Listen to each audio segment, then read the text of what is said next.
14 अप्रैल के दिन आज बिसामरापुर में बाबा साहेब डॉक्टर BR अम्बेडकर का जन्म दिवस मनाया जा रहा है और आप यहाँ के 05 संख्या के फिलहाल में जिला परिषद भी हैं, तो क्या कहना चाहिएगा?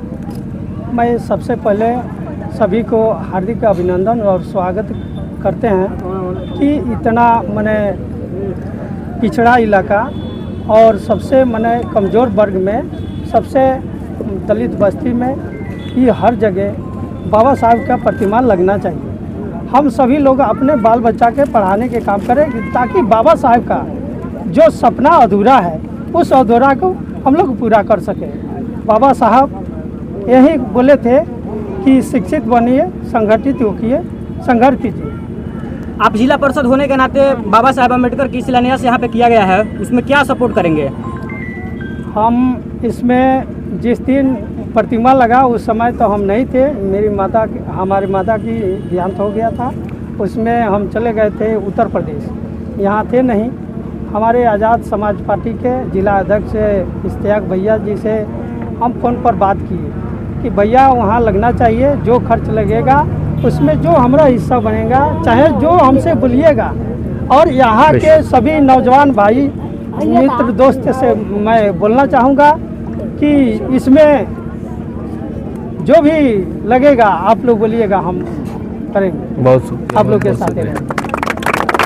डॉक्टर भीमराव अम्बेडकर साहब के बारे में सबसे पहले मैं आप सभी मीडिया बंधुओं का आभार व्यक्त करना चाहता हूं कि जो आपने अपना कीमती समय निकाल कर यहाँ पे आए और आप जिसके बारे में बात कर रहे हैं वो इस भारत ही देश के नहीं, पूरे विश्व के अग्रणी हैं और महापुरुष हैं। ये बाबा डॉक्टर भीमराव अम्बेडकर साहब, जिनका आज जन्मदिन है, जिसके उपलक्ष्य में हम लोग सब लोग यहाँ इकट्ठा हुए हैं और उनका स्टैचू का अनावरण करके हम लोग यहाँ पे उपस्थित मौजूद हैं। अपना परिचय देते हुए आप क्या कहना चाहिएगा? आज 14 अप्रैल बाबा साहेब अम्बेडकर के जयंती ठाकुर जी, नेवरा पंचायत के पंचायत समिति सदस्य पद के लिए बाबा साहब के बारे में मैं यही बताना चाहूँगा कि बाबा साहब भीमराव अम्बेडकर संविधान निर्माता और भारत रत्न, विश्व की जितनी भी उच्च शिक्षा की डिग्री थी उन्होंने हासिल किया। और उनका जो मिशन था, दलित, शोषित, पीड़ित, वंचित, कमज़ोर वर्ग, हर जाति हर धर्म के कमज़ोर वर्ग के हक और हकूक़ अधिकार के लिए उन्होंने संघर्ष किया। संघर्ष करके उन्होंने हक और जो हम लोग का अधिकार है वो दिलाने के काम किया। आज उन्हीं के बदौलत सरकार चल रही है, उन्हीं के बदौलत आज हमारा अधिकार मिल रहा है, उन्हीं के बदौलत आज हम नौकरी में हैं, उन्हीं के बदौलत जो संविधान उन्होंने बनाया। आज संविधान पर ही देश चलता है, संविधान पर मैं चलता हूँ, मेरे लोग चलते हैं, यहाँ की करोड़ों जनता चलती है। इसलिए मैं बाबा साहब का कोटि कोटि नमन करता हूँ। बाबा साहेब अम्बेडकर की 135वीं जयंती में आपका सौभाग्य प्राप्त हुआ कि आप शामिल हुए हैं, क्या कहना चाहिएगा? सबसे पहले तो मैं आप मीडिया बंधुओं का आभार प्रकट करता हूं और यहाँ उपस्थित तमाम जो है हमारी माताएं, बहनें और हमारे जो भी समाज के लोग उपस्थित हैं उनका आभार प्रकट करता हूं कि बाबा साहब की 135वीं जयंती के अवसर पर हमको अवसर दिए उपस्थित होने का। बाबा साहब का जीवन जो है हम लोग के लिए एक मिसाल है और मैं अपने तमाम लोगों से ये आग्रह करता हूँ कि बाबा साहब के जीवन परिचय को अपने जीवन में उतारने की कोशिश करें और समाज को एक नई दिशा दें। जी बहुत बहुत धन्यवाद। बाबा साहेब भीमराव अम्बेडकर की जयंती पर क्या कहिएगा आप? मैं सबसे पहले आप सभी को हार्दिक अभिनंदन और स्वागत करते हैं आज बाबा साहेब के जन्म शताब्दी के अवसर पर।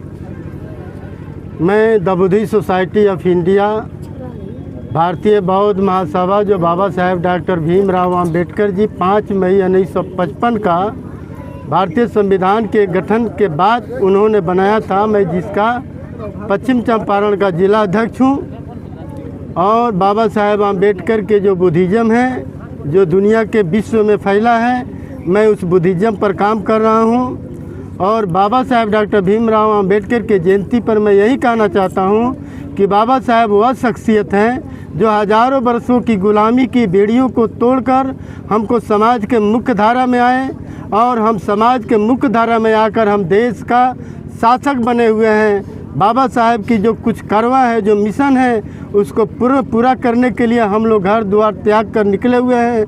हमारे देश के, हमारे क्षेत्र के, हमारे घर के, मैं अपने युवा साथियों को, युवा बच्चों को मैं संदेश के रूप में बाबा साहेब के बताना चाहता हूं कि बाबा साहेब के संदेश और करवा को आगे बढ़ाने के लिए तन मन धन के साथ आगे बढ़ें। इन्हीं शब्दों के साथ नमो बुद्धाय, जय भीम, जय भारत। जी बहुत बहुत धन्यवाद।